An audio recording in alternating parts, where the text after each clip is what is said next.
Chapter 4. Slide. It's a regular Peyton place, I thought, and it was. Everyone in Los Banos, California, population considerably under 10,000, knew everyone else. And everyone knew what everyone else was doing. In a high school of 690 students, that meant everyone knew who was joyriding and having sex with whom. Those were the main preoccupations for the majority. I was in the majority. Jeff was good-looking, a football player, and he had a car. He was persuasive. Susan, you're crazy. This is a whole different time. Things have changed. His left hand caressed my neck and shoulders. His right hand tightened around my waist. You can't stay pure all your life. I laughed within. Pure? Who's he kidding? But aloud I said, well, I can try, can't I? What's wrong with wanting to save yourself for the right guy? For your husband? Aw, come on, he chuckled. You sound like my mother. That's for their generation. If you lose your virginity, who's ever going to know it? You might as well enjoy it now. Everybody else is. I lost my virginity that night to Jeff during a party at an older bachelor friend's apartment. I was also quite drunk. My sexual purity was the only thing I had held on to after my mother's death. At her graveside that day, nearly 2 years earlier, with absolutely dry eyes and stony face, I turned loose of everything that I clutched to my being. I will not cry, I said audibly. It won't bring anything back. They can all go to hell. All of them. All of humanity can go to hell. God can get lost. I was cold and alone. Our move to Los Banos with my dad and my brother Steve was just one more step into bitterness and loneliness. I had resisted because of my friends in San Jose, and a boyfriend too, but Dad was having trouble holding jobs, it seemed. I had no other options for the moment. Dad, Steve, and I moved into an apartment complex, and I drifted drearily into a life of loathsome schoolwork, cooking, cleaning, and moral chaos. Guilt stabbed at me because of my inability, my unwillingness to handle responsibility. It's not fair that I have to do all this, I said aloud one night as I wiped crumbs from the tiny table that Steve and I had eaten our supper from. Why do I have to do it? Why can't he do some? He was my father, as on so many nights he had not come home. He was drinking somewhere, trying to wipe away the memory of my mother's death. I finished the dishes, looked at Steve in front of the television set, and went out into the darkness. If he can drink all night, I can too, I muttered angrily.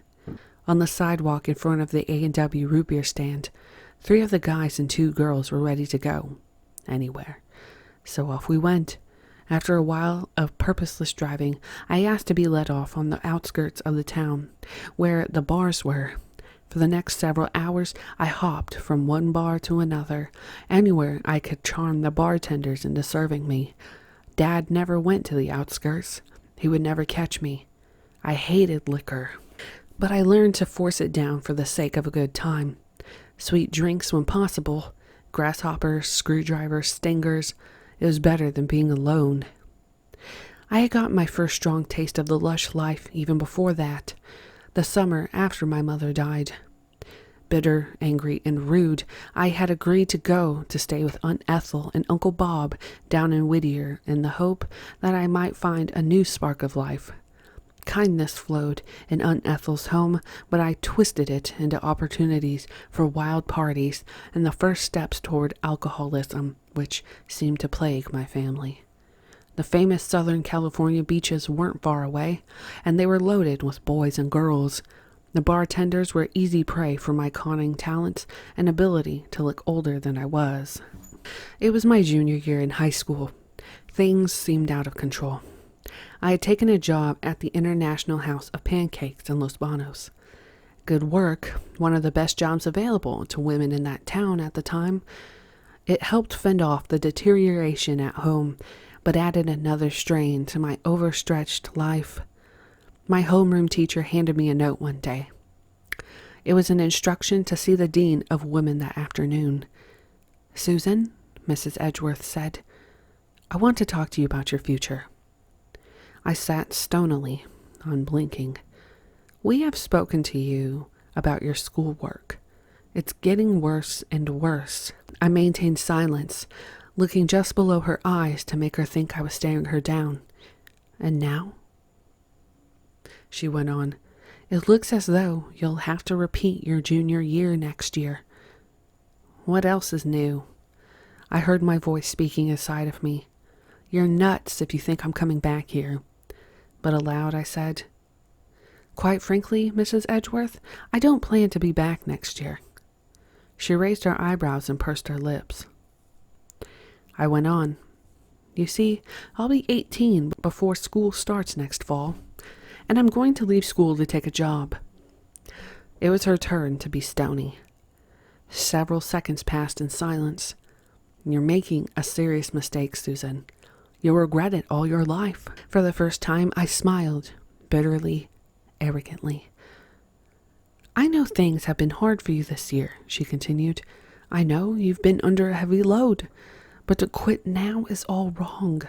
You have a good mind, and you can build a good future. You can start by turning things around next fall." The smile, bitter victory, stretched my face. I shook my head, slowly, back and forth. "Thank you, Mrs. Edgeworth, but I've already made up my mind. I'm leaving." I rose from the chair. "But who knows? I may try it again sometime. The next move," I thought, as I walked out the door into the hallway, "is to get free at home. I've got to get out of this. I've got to get out on my own." In the hallway, I was cold, even in the spring warmth. I was cold and lonely. I ran as hard as I could, but my feet were heavy. They hardly moved as I tugged and strained to get them off the ground. As I dreamed, I saw doors everywhere, dozens of them, all white doors. I couldn't see behind me clearly. Much of the place, the wide sandy desert or wilderness, was dark, cloudy, but a huge black sheet billowed. It flapped noisily behind me, like the sound of bats in the night. It was close to me as I fled from door to door. I knew it would smother me, but I couldn't get into any of the doors. Their golden handles did not turn in my hand. Groaning, I tried to turn the handles, but my hands were weighted and numb. I couldn't clench them tight enough to turn the handles. Each of the doors remained shut as I raced up and down the shrinking area in front of them. I pulled and scratched with my fingernails on their shiny surfaces, but they wouldn't move. The flapping grew louder and louder. I tried to scream, but nothing would come out of my opened mouth. I suddenly heard Steve calling to me. He seemed to be behind me, but I couldn't see him. Then I heard a sobbing sound. Long, deep sobs. It was my father. Where was he? He was behind me too, but I couldn't see him. I must find him. I could hear my voice. But if I turn back, I'll die. The billowing sheet was behind and above me. It was closer. "I'm going to die," my voice said.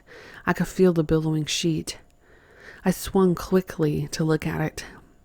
Who was waving it? Somebody's there. But it was a gray mass, a form shapeless. "Who is it? Who are you?" I tried to scream again, but nothing came out of my mouth. The doors. I must get into the doors. It will be safe there. I threw myself against one, but it was like concrete. I crumpled to the ground, and the monstrous black sheet closed over me. I'm dying. I'm dying. Steve, Daddy. I stopped breathing. I lay awake in the single bed in my tiny room. I yanked the cool white sheet off my face and breathed deeply. My heart pounded wildly, and I was drenched in perspiration. But my entire body, stiff in the bed, was freezing. I was all alone.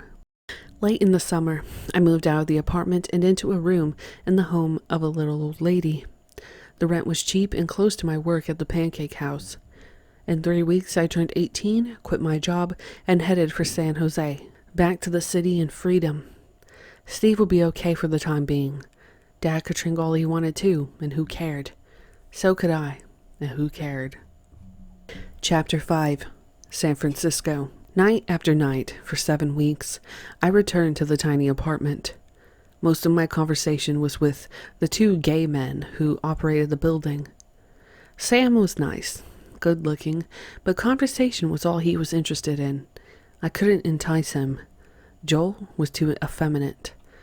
The other girls in the office seemed to disappear into the San Francisco evenings, and I returned to the 1.5 rooms on Upper Market Street that were described as a studio apartment, but without windows. Short, fat, bald Mr. Pritchard, the president of the company, had never followed through after his initial advances. Dollar signs were all over him in his green silk suit as he leered at me through his horn-rimmed glasses that first day. "I can do great things for you," he said, unabashedly surveying my lean figure, theatrically heavy makeup, and short bleached hair. "I'm going to put you into the field as a follow-up girl." His company was in the magazine subscription business, and I had been hired as a telephone surveyor through a newspaper ad and interview in San Jose with young, ambitious Jim, my supervisor. But the talk had been bigger than the payoff. I hadn't even received any money yet, just an apartment and a blue Rambler station wagon. It seemed I was being kept, but with no money, and my skimpy savings for my waitress job were just about gone. And neither Mr. Pritchard nor Jim had followed through on their obviously intrigued first glances. I wasn't sure what was going on. It was Thursday night, and I was alone. With a hard snap, I turned off the television set and threw myself face down onto the bed. I sobbed and cursed deep in my throat, pounding the pillow with my right hand. "I won't go back," I cried aloud. "I'll die back there." I wanted to call home. My mind swirled madly, black and white streaks, spinning round and round, first like a cylinder, then like a wheel. But I won't call them. I hate them. To hell with them. I pounded the pillow viciously. Suddenly I saw a printing machine, a teletype machine. It silently spelled out words in my mind. "Your pills. Codeine pills." I knew instantly what they were. After a trampoline accident the year before, I had been given a bottle of codeine pills for pain in my sprained knee. I had never taken any of them. Pushing myself up from the bed, I went into the tiny bathroom. There they were in the medicine cabinet, untouched. I took the bottle. There were at least 12 pills in it, and went back to the bed. I could still see the teletypewriter. "Slender thread," it wrote. I said it aloud. "Slender thread?" I smiled. Slender Thread was a Sidney Poitier movie I had seen late one night. I rose again, went back into the bathroom, ran water into a glass, and swallowed all the codeine pills, 3 and 4 at a time. The teletypewriter continued to pound out, like a script. Returning to the bed, I grabbed the telephone book from the night table and found the listing for hospitals. Emergency room. That's what I wanted. I placed the telephone on the floor beside the bed, dialed the number, and lay back on the bed. A woman answered. "Emergency room." "Hello. I want to talk to somebody." "What about?" The woman's voice was level but rushed. "I'm not going to be here long," I said solemnly. "I'm going to be with my mother." The voice tightened slightly. "Where?" I paused for 2 or 3 seconds. "In heaven." "Oh, I see." The voice became softer, confidential. "I hope you haven't done something foolish." I detected a muffled sound, then the voice continued. "Why don't you tell me what the problem is? Let's talk about it." I smiled. She was stalling for time, just as I had known she would. "Oh, you'll see pretty soon," I said, quite cheerily, in fact. The woman, obviously a nurse, talked on swiftly, but gently, without panic. I saw the teletypewriter. "Give her just enough time," it spelled out, a letter at a time. Several minutes went by. "I have to go now," I said abruptly. "Thanks for talking with me." I put the receiver down, pushed the button, but then left the receiver off the cradle.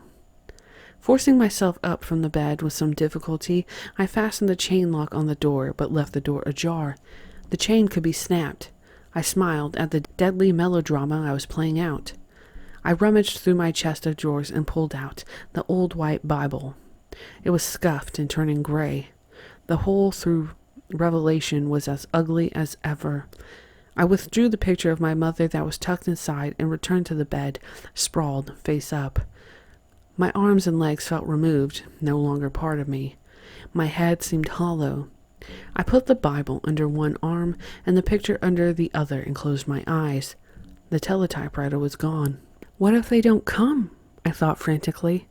I tried to sit up but was unable to move. My God, I hope someone finds me. Then in the distance I heard sirens. I smiled. Soon I heard a buzzer. It was so far away.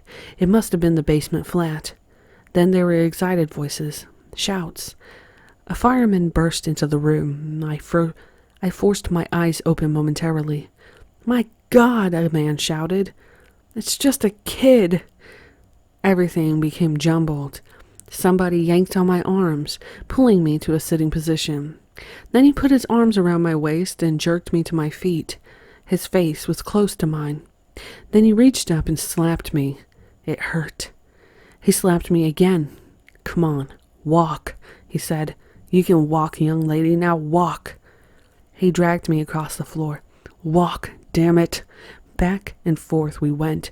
Walk. That's it, keep moving your feet. Several men were in the room. Some were policemen, I thought.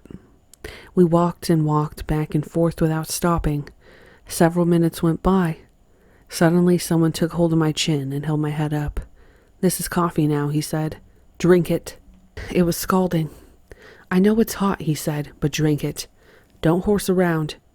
He spilled as much down my chin and the front of my sweater as went into my mouth. I wanted to smile, but I couldn't. There was a guy on each side of me then, walking. They were firm, rough. I didn't remember the ride in the ambulance, but I soon found myself sitting on a table. One of the firemen was there, the head one, and he was angry. Beats me up when they do something like this. A nurse put a plastic cup in my hand. Drink it, she said. No more coffee, I mumbled. My first words since arriving. No, it's not coffee, she said. Drink it, and do it quickly, all of it. She shoved it against my lips. Before I knew it, I was vomiting. Over and over. I'd never vomited so much. My stomach ached. A nurse led me to a stretcher pad on the floor in the hall and told me to lie there. I learned later that a nurse's strike had left the hospital understaffed and overworked. They just didn't have enough time to give to someone like me. 3 hours later, I was taken back into the emergency room, where I overheard one of the supervisors ask, "Should we put her in 90-day observation?" I couldn't make out the muffled answer, but in less than a minute, a man in a gray suit walked up to me on one of the tall four-legged stools in the room. I'm here to talk to you about what you did. I'm Dr. Stone. Fully aware of my surroundings, but sick to my stomach and aching all over, I was instantly angry. Everything was rotten. Get the out of here, I shrilled.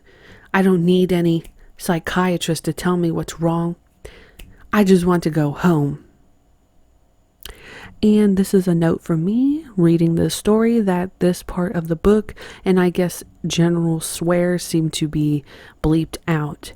As I read this book, this is on page 38 of my copy, and Susan's quote is literally dashed out. So I assume she is saying, get the fuck out of here. I don't need any fucking psychiatrist to tell me what's wrong.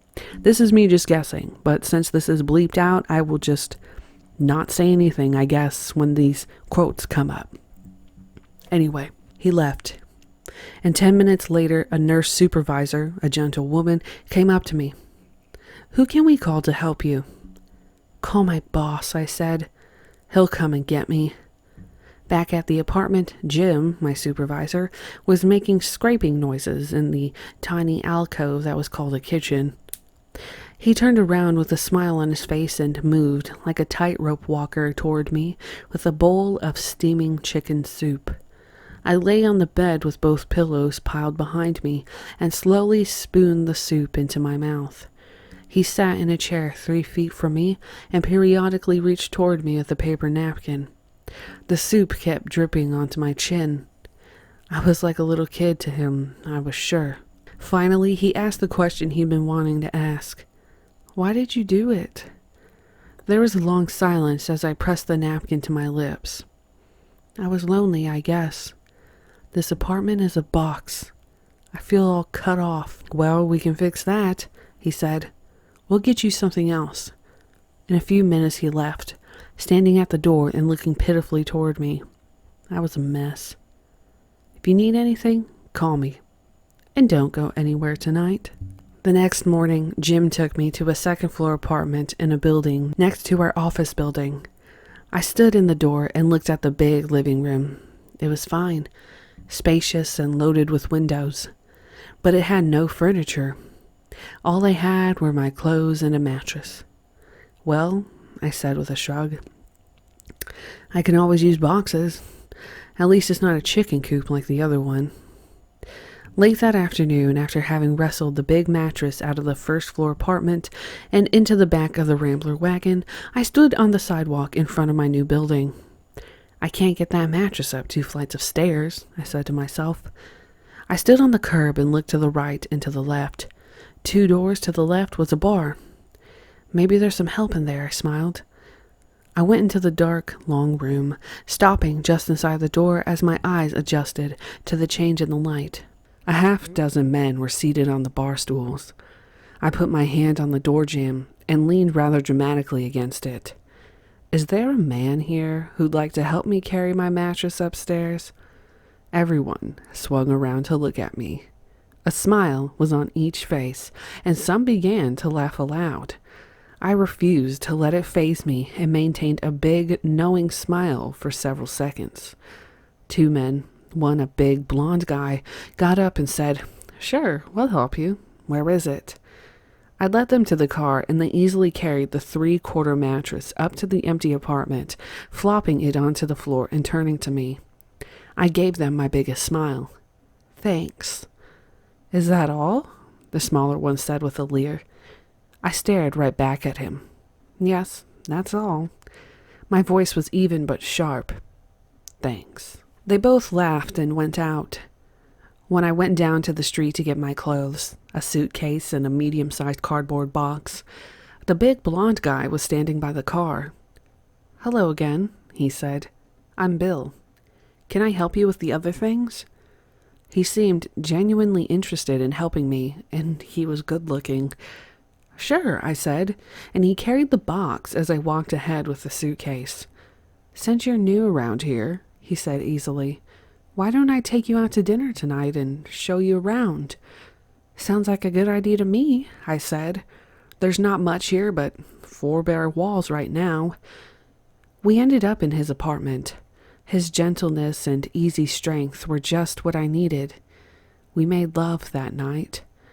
We spent many evenings together in the next 3 weeks, mostly in bars or his apartment.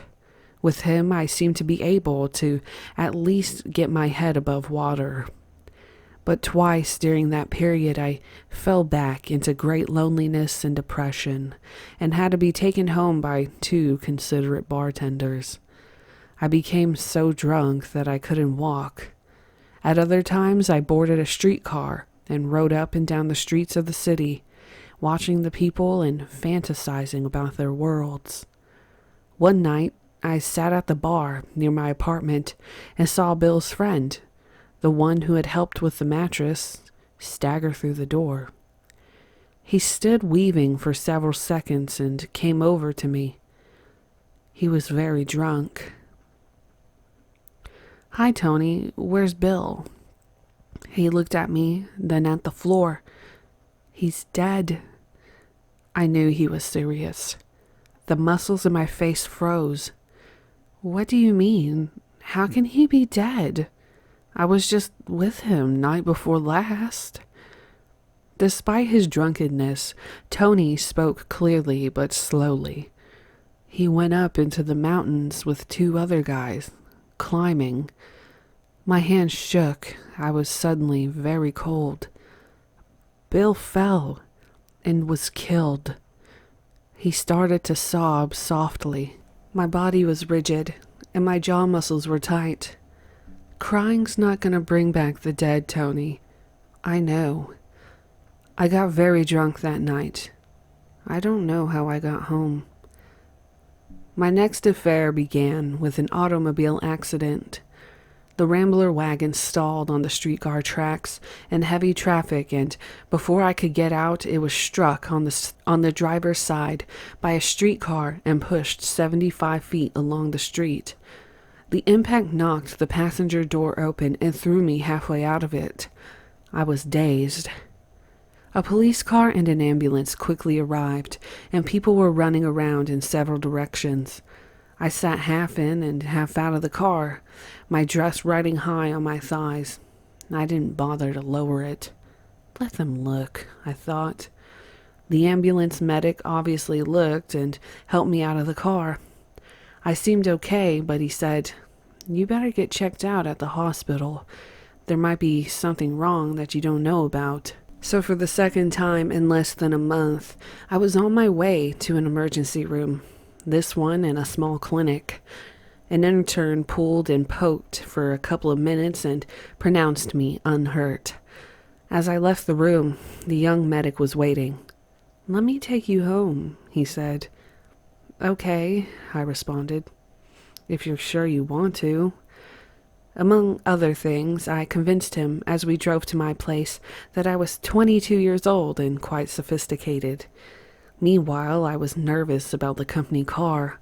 "My boss will kill me," I said. "He doesn't have anything to blame you for," the medic said. He turned out to be right. The transit department accepted responsibility and made a settlement for the car, but I was determined to leave the company anyway. I still hadn't been paid anything. Jim, the supervisor, kept telling me I was on commission and would get my money in one sum. "To hell with that," I said. "I'm quitting and taking a job that will pay money."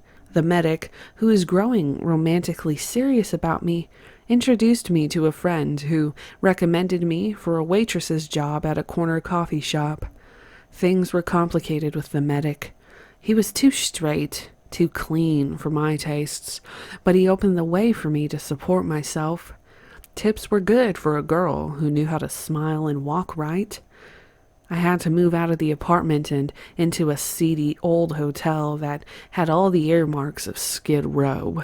But at last, I'm supporting myself, I said, even though this really isn't up to what I expected. The room, at $14 a week, was on the third floor of a 3-story building. The wallpaper was filthy gray, with faded burgundy and olive green flowers which were bleached out almost into non-existence. I could almost feel the grit in the ancient carpet, deep burgundy with a dirty cream design. I was glad to have windows, even if they were so streaked and dirty that the sun could hardly penetrate them. The drapes, ceiling to floor, were just as dirty as the windows. For furniture, there was a wrought iron sagging bed that squeaked, an overstuffed, worn-out chair, an old dresser with a huge mirror, a wardrobe, a little coffee table in a musty bay window area, and an old metal pitcher, a wash basin, and a towel rack on the wall.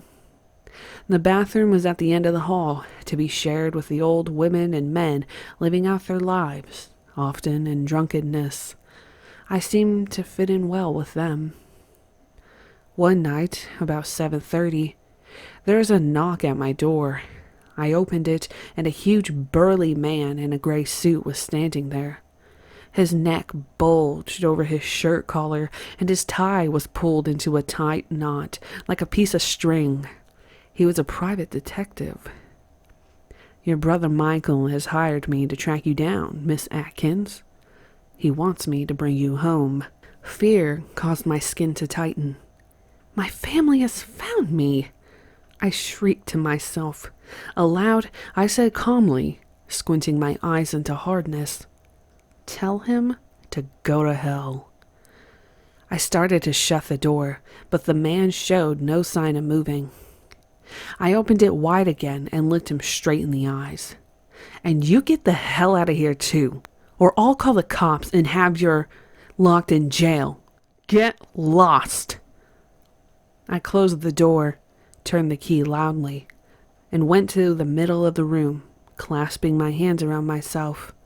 I was cold and shivering. I walked down the grim, smelly hallway, tired and ready for bed. Suddenly, my eyes felt as though they would pop out of my head. My door was ajar an inch or two. I was terrified, but I knew I had to go in. I grabbed the knob and flung the door wide open. I couldn't believe it. My father was slumped into the overstuffed chair, half conscious. It took about a second and a half to see that he was hopelessly drunk. He opened his eyes and looked at me. Tears slipped over onto his cheeks. "What are you doing here?" I screamed, planting both feet firmly in front of him and letting my rage roll out. "Hello, Susan." He tried to continue talking, but sobs tore at his throat. He cried for several minutes. I just stood there, determined to say nothing. But my insides were pushing down on my bones and muscles like great weights. From my chest to my groin was one solid concrete block. I was afraid I would collapse. "Can I stay, Susan?" he sobbed. "I don't have any place to go." "What do you mean? Stay here? In this lousy one room? Where do you think I'm going to stay?" "I'll just stay right here in the chair," he sobbed. I turned silent, refusing to talk to him the rest of the night. I immediately changed into my pajamas behind the wardrobe and went directly to bed. The next morning began where we had left off. "Susan, why don't you come back with me and Steve?" "Are you kidding?" I smiled sarcastically. "Back with you in that life? I've had it with you." He was unable to argue as tears once again overcame him. "Why don't you be a man and take hold of me and make me go back?" The thought startled me. I was sure I hadn't said it out loud. Instead, I said, "Yes, I've had it.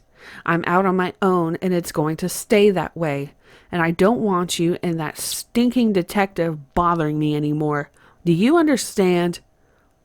I was amazed at my viciousness. I repaid in full for my old injuries, for old resentments, for drunkenness, for mother's death. My father cried as he left. I could feel the old concrete block in my chest.